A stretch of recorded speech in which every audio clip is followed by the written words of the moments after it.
This year marks the 20th anniversary of World Naked Gardening Day. It's a celebration of body freedom and a connection to nature taking place every year on the first Saturday in May. This event was founded by Mark Story of the Nature Society Foundation and Jacob Gabriel as a project for the Body Freedom Collaborative. Since then, it's taken on a life of its own, and it's a major event in the life of many nudists and naturists. Gardening has a timeless quality, and anyone can do it. Young and old, singles or groups, the fit and infirm, urban and rural. An elderly lady in a Manhattan apartment can plant new annuals in her window box. Families can rake leaves in their backyard. Free hikers can pull invasive weeds along their favorite stretch of trail. What better way to honor this milestone than getting au naturel and getting your hands dirty, spend a little bit of time outdoors. You can plant new life, feeling the warmth of the sun on your back, the breeze on your face. It's an awesome time. It not only benefits your surroundings, but it also enhances your well-being.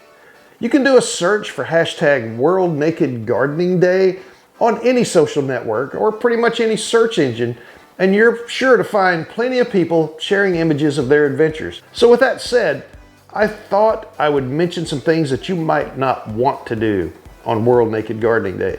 While this will be a great day to do some planting, you might want to stay away from thorny bushes like roses.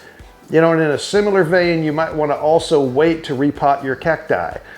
Of all the things I can think of to do, working with spiny succulents doesn't make it very high on my list, when you're trying to get your all over tan on. You might find yourself in a sticky situation. And even though this is a good time to clean out your garden, it's not a good day to remove all that poison ivy and poison oak that's been spreading. Ouch. Holy shades of calamine lotion, Batman. Well, I'm all for being unashamed of the naked body. You might want to wait to another day to do your gardening in your local community garden or at the garden center at Lowe's.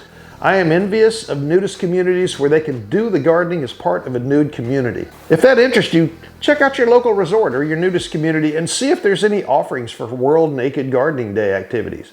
And if you don't have that outlet, maybe for the sake of your neighbors, perhaps you should avoid trimming, that little low hedge in your front yard. I would reconsider using any power tools while partaking in World Naked Gardening Day. While pruning and clipping is good for a garden and bushes, sometimes it's not so good on other parts of the gardener. And like I always say, if you're gonna bear all to the sun, make sure you don't forget the sunscreen.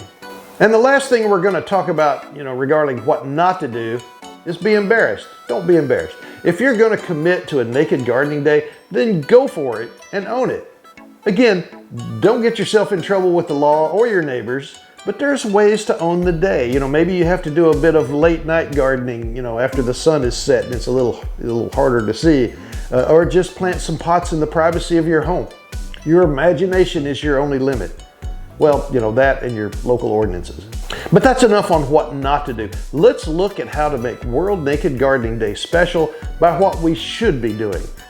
I think it's a great idea to get out, have some fun, and it's empowering to bear all. Have fun with it. There is something inherently satisfying when putting plants in, the joy of vegetation, new growth, as well as the hope for some time in the future, to have these beautiful flowers or vegetables, or heck, even tomatoes. And yes, tomatoes are a fruit, they're not a vegetable.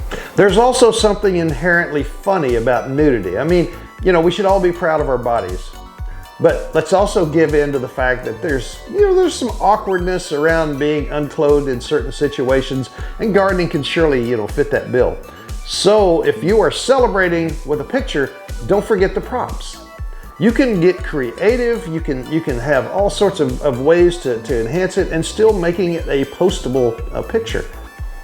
There's so many original items, just be careful, when you squat in the bushes.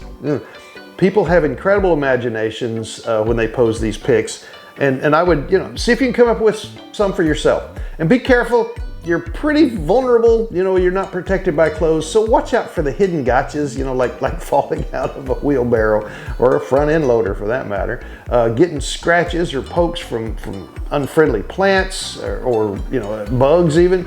And don't forget to protect your feet if you have hostile grounds, where you're gonna find some thorn stickers or sharp rocks, stuff like that. A neat way to enjoy the day is to get your pet involved. particularly if you've got a nude cat or naked cat, whatever those are called. Now that is a picture. But pets are a big part of our lives. See if you can figure out some way to get them involved. So much the better. Just get au naturel and make your part of the botanical world a healthier and more attractive place. In closing, I would like to recite a poem called Seasonal Interchange by Michael Aiken. In winter, when the trees are bare, we mortals don our winter wear. In spring, when trees begin to dress, we mortals then start wearing less. Until for some with summer's heat, the role reversal is complete. Awesome, love that. So however you like to celebrate it, World Naked Garden Day is coming up quick, so get some seeds or plants, get the gloves out, grab the sunscreen, and let's get gardening au naturel. Now switching gears, if you like what you see on this channel, please consider liking and subscribing. It helps the channel greatly and costs you no more than a couple of mouse clicks. So until next time, get your green thumb on, grab some plants, pull some weeds, oh, and don't forget the sunscreen.